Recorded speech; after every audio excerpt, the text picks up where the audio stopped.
ఒడిశా వెళ్ళలేని వారు ఆ పూరి జగన్నాథుని మన హైదరాబాద్లోనే దర్శించుకోవచ్చు. ఈ టెంపుల్ వచ్చేసి హైదరాబాద్లోని బంజారా హిల్స్ రోడ్ నెంబర్ 12లో ఉంది. ఉప్పల్ నుంచి 30 కిలోమీటర్ల దూరంలో, హైటెక్ సిటీ నుంచి 5 నుండి 6 కిలోమీటర్ల దూరంలో, జూబ్లీ హిల్స్ రోడ్ నెంబర్ 5 నుంచి 2.7 కిలోమీటర్స్ దూరంలో ఈ టెంపుల్ మనకు కనిపిస్తోంది.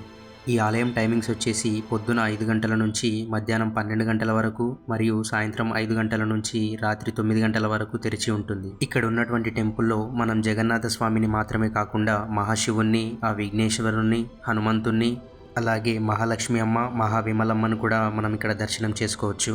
గుడి ఎంత అద్భుతంగా ఉందంటే మాటల్లో చెప్పలేము, మీరే చూడండి. ఈ ఆలయం ఒడిశాలోని పూరి జగన్నాథ స్వామి యొక్క ఆలయానికి ప్రతిరూపం. ఈ ఆలయం కళింగ సంస్కృతి ట్రస్ట్ వారిచే నిర్మించబడింది. ఈ ఆలయం 2009లో పూర్తి చేయబడింది. ఈ ఆలయానికి పూరి నుంచి తెప్పించిన ఇసుకరాళ్ళు మరియు ఒడిశాలోని శిల్ప కళాకారులచే నిర్మించబడడం జరిగింది. ఈ ఆలయం 3000 గజాల విస్తీర్ణంలో నిర్మించబడింది. ఆలయంలో జగన్నాథుడితో పాటు బాలభద్ర, సుభద్ర విగ్రహాలు కూడా ఉన్నాయి. మరో విషయం, ఈ ఆలయంలో శ్రీకృష్ణుడు కూడా ఉన్నాడంట. పూరి జగన్నాథుని యొక్క రథయాత్ర ఏ విధంగా సాగుతుందో ఇక్కడ కూడా రథయాత్ర అదే విధంగా సాగుతుందంట. ఇక వీడియోలోకి వెళ్దాం రండి. చూస్తున్నారు కదా ఎంత అద్భుతంగా ఉందో. వీడియోని ఎక్కడ స్కిప్ చేయకండి. గుడి చుట్టూరా తిరుగుతూ కూడా నేను వీడియో తీయడం జరిగింది, అది మీకోసం. హైదరాబాద్ నడి ఒడ్డున తెలుగు సంస్కృతికి సంబంధించిన ఇలాంటి ఆలయం ఉండడం మనకు చాలా గర్వకారణం. సంవత్సరానికి 365 రోజులు ప్రతిరోజు ఈ విధంగానే భక్తులతో కలకలలాడుతూ ఉంటుందంట ఈ ఆలయం.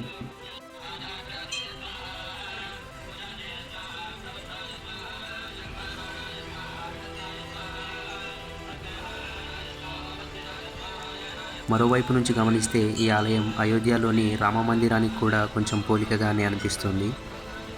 ఇక్కడ మనకు హనుమంత స్వామి ఉన్నాడు.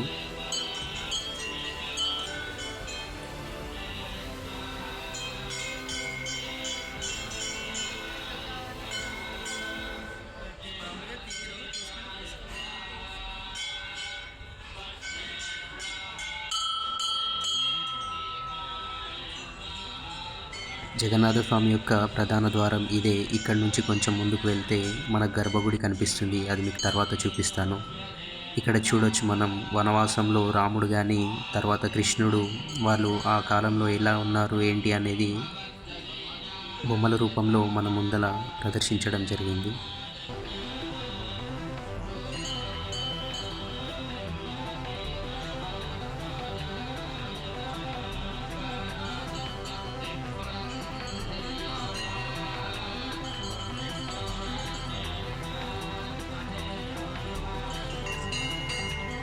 ఇందాక మనం వచ్చింది వెనకాల ద్వారం నుంచి. ఇక్కడ కనిపిస్తుంది కదా ఈ గజస్తంభం, దీని ముందల మనకు ముందు ద్వారం కనిపిస్తుంది. ప్రధానంగా 3 ద్వారాలు ఈ గుడికి ఉండడం జరిగింది. ఎడమవైపు కనిపిస్తున్నాయి కదా చిన్న చిన్న గుళ్ళు, ఆ గుడిలలోనే శ్రీకృష్ణుడు, గణపతి, హనుమంతుడు అలాంటి స్వాములందరూ ఇక్కడ ఉండడం జరిగిందనమాట.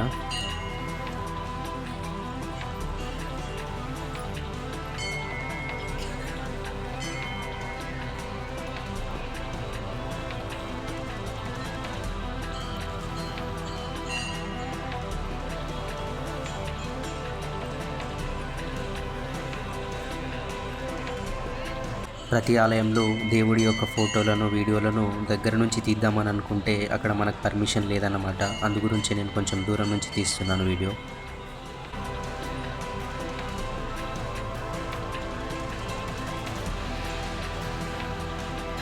ఈ ప్రదేశం నుంచి చూస్తే ఈ ఆలయం ఏ ఆలయాన్ని పోలి ఉందో కామెంట్ ద్వారా నాకు తెలియజేయండి.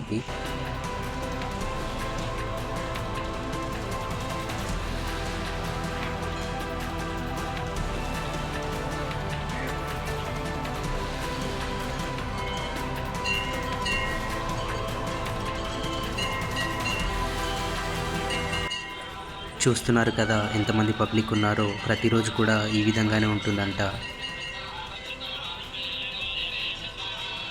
గుడి తెరుచుకుని ఉన్నంతసేపు కూడా బ్రాహ్మణ పంతులు ఉంటారు కదా, వాళ్ళ యొక్క పూజలు ఈ విధంగానే కొనసాగుతూ ఉంటాయంట.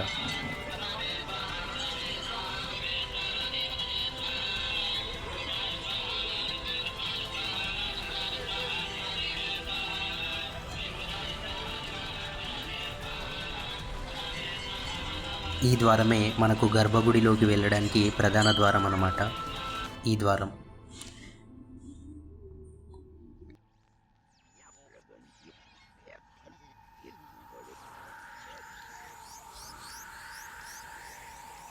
ఇక్కడ నుంచి గర్భగుడిలో దేవుళ్ళ ఫోటోలు మరియు వీడియోలు తీయడానికి మనకు పర్మిషన్ ఉండదన్నమాట. నేను మీకు చూపిస్తాను అక్కడ ఉన్నటువంటి దేవుళ్ళు ఏ విధంగా ఉన్నారో.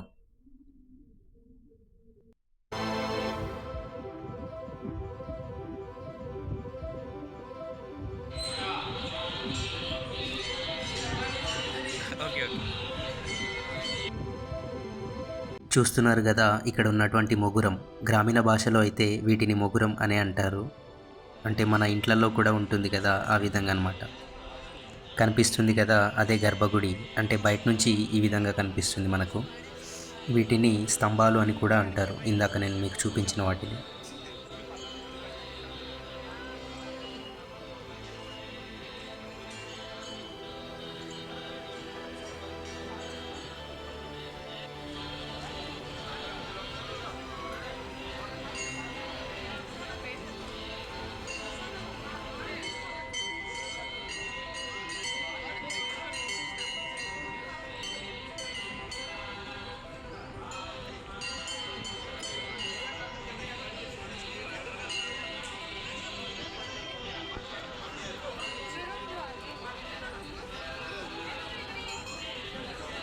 మూషికం చాలా పెద్ద విగ్రహం ఉంది ఇక్కడ.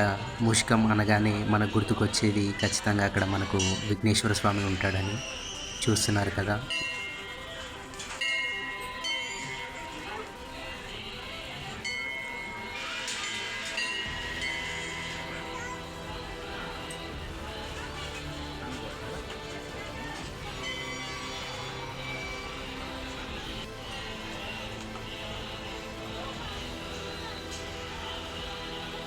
నిజంగా చెప్తున్నాను కదా, అసలు మాటల్లో చెప్పలేము ఇక్కడ ఉన్నటువంటి ఈ అందమైన ఆలయం. సో ఇది ఫ్రెండ్స్ ఇవాళటి మన video. Thank you for watching this video. వీడియోని తప్పకుండా లైక్ చేయండి, మీ ఫ్రెండ్స్కి షేర్ చేయండి, మన ఛానల్ని సబ్స్క్రైబ్ చేయడం మర్చిపోకండి. Thank you so much. Thank you all.